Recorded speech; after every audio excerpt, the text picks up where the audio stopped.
এসেছে। অধর্মের ঐরাবতে কুমতি ইন্দ্রাণীর সাথে, কুমতি এটা হচ্ছে কলিযুগের স্ত্রী, তার নাম হচ্ছে কুমতি।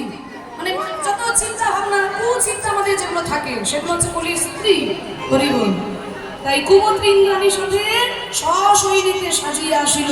কাম ক্রোধ লোভ মদ মোহ আশ্চর্য এই যে নিজের যত অস্ত্র শস্ত্র সব ছুড়ে দিল কলিজীবের দিকে। আর সবাই কলিযুগের বাসী।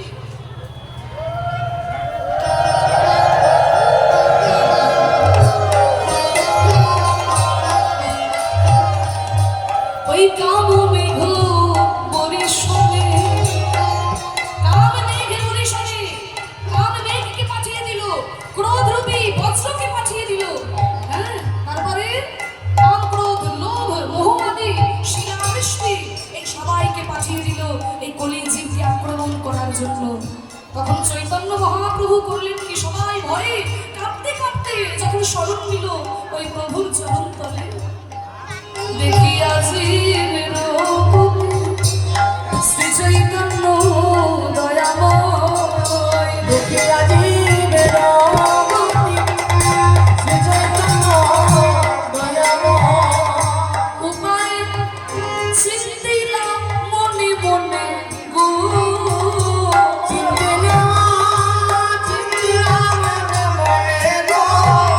মহাপ্রভু মনে মনে চিন্তা করলো এই কলিযুগের গ্রাস থেকে আমার এই কলিজীববাসীকে বাঁচাতে হলে আমায় তো আর সংসারের মধ্যে থাকলে চলবে না।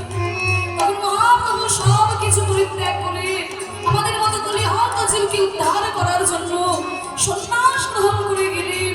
আর এই হরিনাম ভক্তি প্রেম আমাদেরকে তিনি দান করলেন।